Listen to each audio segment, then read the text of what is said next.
20 años de la muerte del icónico e infame narco mexicano Ramón Arellano Félix. Ese día era domingo y las calles del puerto sinaloense, en donde muchos años después atraparon a El Chapo, estaban llenas. A bordo de un bocho blanco, 3 personas circulaban en sentido contrario a la multitud, por lo que algunos agentes ministeriales los encararon. Pero los uniformados fueron atacados a balas, aunque uno de ellos hirió a uno de sus agresores. En la esquina de la calle Rodolfo T. Loaiza y Gaviotas, en la zona dorada de Mazatlán, quedaron los cuerpos de 2 de esos hombres. Al principio, se dijo que uno de ellos era Jorge López Pérez, un agente de la PGR, pues el cuerpo fue encontrado con esa identificación. Después se supo que no era un agente, sino el líder del cártel de Tijuana, que siempre se disfrazaba de policía. Aunque el cuerpo de uno de los líderes del cártel de Tijuana quedó en el asfalto, boca arriba, enfrente de la multitud, las autoridades no pudieron confirmarlo en su totalidad hasta un mes después. Los primeros indicios de la muerte de Ramón Arellano Félix vinieron de los medios locales. La presión de la prensa nacional hizo que poco a poco, la Procuraduría General de la República, PGR, a cargo de Rafael Macedo de la Concha, proporcionara información, de la que tampoco tenían certeza, pues ni siquiera tenían el cuerpo. La confirmación de la muerte de Ramón vino hasta un mes después, cuando incluso ya habían sepultado un cuerpo que supuestamente era el del capo en Tijuana. Según las autoridades, la tardanza se debió a que uno de los hermanos presos, Francisco Rafael, se negó a dar una prueba de su sangre para que realizaran las pruebas de ADN. Los primeros en saber que Ramón había muerto fueron sus enemigos, Ismael El Maíz Zambada y Joaquín El Chapo Guzmán, quienes lo guiaron a su terruño para poder casarlo con el pitazo de que Zambada estaría en el carnaval de Mazatlán. Luego de su fuga del penal de Puente Grande, Guzmán Loera y los líderes del cártel de Sinaloa se empeñaron en sacar a los Arellano Félix de la jugada. Pues los de Tijuana quedaron como máximos líderes tras la muerte de Amado Carrillo, el Señor de los Cielos. Ramón fue el más sanguinario de los Arellano Félix, con quienes El Chapo se enfrascó en una guerra luego de que los del cártel de Tijuana casi lo matan en el aeropuerto de Guadalajara, cuando desataron una balacera en la que falleció el cardenal Jesús Posadas Ocampo. Con el tiempo, la esquina en donde quedó el cuerpo de Ramón Arellano se convirtió en sitio de los narcotours, en donde las pulmonías llevan a los curiosos en tiempos de vacaciones y de carnaval. La muerte del icónico narcotraficante mexicano Ramón Arellano Félix, líder del cártel de Tijuana, cumple 20 años de su muerte, con un profundo legado por su influencia en la narcocultura y el reflejo de la fallida estrategia de seguridad.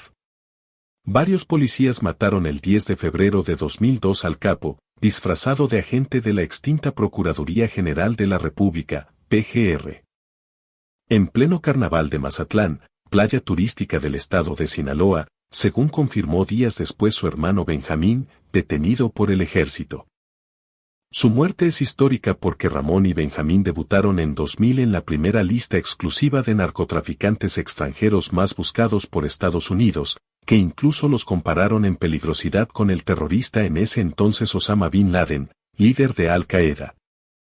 El cártel de Tijuana o de los Arellano Félix, fundado en los 80, se caracterizó por su violencia y el trasiego de drogas hacia San Diego, California, y hasta el oeste de Canadá, según la DEA. Su ley era la de la plata o plomo. Fue uno de los carteles más grandes y peligrosos. El gobierno americano acusaba a los Arellano que construyeron túneles que cruzaban la frontera y corrompieron a autoridades mexicanas e incluso a algunas de Estados Unidos, según ambos gobiernos. El cártel fue importante en su época de esplendor. Ahora hay otra vez herederos de ese cártel generando gran violencia en Tijuana, otra vez se está volviendo a la gran violencia similar a la que hubo en los años 2008 y 2009, indica el experto. En medio de elogios del extranjero, el entonces presidente Vicente Fox, 2000 a 2006, presumió de un gran triunfo tras la muerte de Ramón y la captura de Benjamín. Es un gran triunfo de la justicia y es un gran triunfo en este caso del ejército mexicano y de la Procuraduría. Consideró en marzo de 2002 el político del derechista Partido Acción Nacional, PAN. Aunque se considera que la guerra de las drogas inició con Felipe Calderón, presidente de 2006 a 2012, la estrategia no ha cambiado desde hace más de 30 años. Es la misma hasta la actualidad. Sigue siendo la misma. La gran diferencia es el uso político que se le intentó dar, dice en entrevista. Ramón Arellano Félix también representaba peligro para otras organizaciones de drogas. De hecho, era conocida su rivalidad con los otros máximos líderes de la época. Joaquín El Chapo Guzmán e Ismael El Mayo Zambada, líderes del cártel de Sinaloa.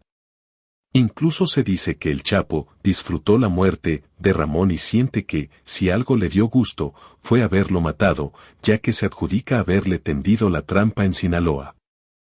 Según reveló en noviembre de 2018 Jesús Zambada García, alias El Rey, primer gran testigo de Washington en el caso contra Guzmán. Ramón Eduardo Arellano Félix. Nació el 31 de agosto de 1964. Culiacán, Sinaloa, México y murió el 10 de febrero del 2002. Fue uno de los más buscados por el gobierno de Estados Unidos. Un día después de la muerte de Ramón Arellano, alguien reclamaba el cuerpo. Se identificó como José Celestino López López y dijo ser primo de Jorge Pérez López, nombre que aparece en la credencial falsa de la Procuraduría General de la República, PGR, que usaba el presunto Arellano Félix. En menos de 2 horas y media. El cuerpo de quien se identificaba como Ramón Arellano Félix quedó reducido a cenizas. A las 23:20 horas del 12 de febrero, en una urna de acrílico, color blanco y con una virgen grabada en el costado, Alexandro Malagón, empleado de la funeraria Calderón. Recogió lo que quedó de quien se creía era el jefe del cártel de Tijuana. Las cenizas fueron entregadas por el empleado de la funeraria a José Celestino López López, descrito como un hombre delgado, y quien se identificó como primo de Jorge Pérez López. Nombre que aparece en la credencial falsa de la Procuraduría General de la República, PGR, que usaba el presunto Arellano Félix. De acuerdo con el expediente de la averiguación previa 12-2002, todo eso se cumplió al pie de la letra. Su intención de recoger el cadáver de Jorge Pérez López, quien dijo era su primo, fue inmediatamente comunicada a la fiscal María Dolores Guadalupe Guzmán Ramírez. Al filo de las 23:30 horas, es decir, en menos de 6 horas tras la petición de entrega del cadáver, Guzmán Ramírez hizo entrega del cuerpo al misterioso José Celestino López López. En el informe oficial solo se consigna que el citado hombre se identificó plenamente como primo del occiso, y se asentó que provenía de Guadalajara, Jalisco, con domicilio en la calle de Medrano 38. Sector Reforma, en la capital jalisciense. En la declaración que se le tomó al misterioso personaje se asienta que éste aseguró que su primo, Jorge Pérez López, era comerciante, tenía estudios de preparatoria y su edad era de 33 años. La fecha de nacimiento de quien se cree que en realidad era Ramón Arellano Félix quedó asentada en el documento como la del 3 de septiembre de 1968. José Celestino López López, a quien se describe como un sujeto que no deseaba hablar y se mostraba impaciente en todo momento. Dijo también que su primo era casado y residía en Guasave, Sinaloa. El domicilio que dio de su familiar muerto fue el de calle Hidalgo 214, en el centro de la citada población. Con esos datos, la fiscal Guzmán Ramírez firmó el documento oficial que se elaboró para la entrega del cuerpo, escrito en el cual también el médico legista, Jorge Aarón Barraza López, con cédula profesional 3205482, estableció la causa de muerte del presunto Ramón Arellano Félix. El especialista fijó las 10:45 horas como la hora de la muerte de quien se cree es el jefe del cártel de Tijuana, y estableció que ello se debió a un traumatismo cráneoencefálico expuesto por proyectil de arma de fuego. En la funeraria donde se haría la incineración de los cuerpos se preguntó si los familiares de los dos muertos acudirían a esta. La respuesta fue no. En ningún momento más volvió a aparecer el misterioso José Celestino López López. Todo lo dejó en manos de los empleados de la funeraria, Calderón, que operaron como intermediarios en el trámite.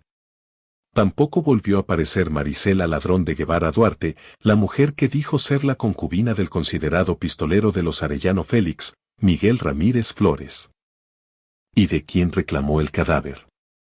Esta mujer, que también se identificó plenamente, dijo que tenía 7 meses de vivir con el presunto gatillero del cártel de Tijuana, y vivir con él en la calle de Abedul 435, Colonia Centro, en Guadalajara, Jalisco. Y dejó asentado que su pareja era también comerciante y tenía estudios de preparatoria. Casi a las 19 horas se inició el final. El primer cuerpo en entrar al horno crematorio fue el de Miguel Ramírez Flores. El turno para el cadáver del presunto Ramón Arellano Félix fue a las 21:10 horas. Se le colocó en la banda eléctrica. Se programó desde el tablero electrónico el encendido y en menos de 2 horas y media el cuerpo de quien se cree era el jefe del cártel de Tijuana quedó en cenizas. Y así terminó la vida e historia de uno de los grandes del cartel de Tijuana. Ramón Arellano Félix.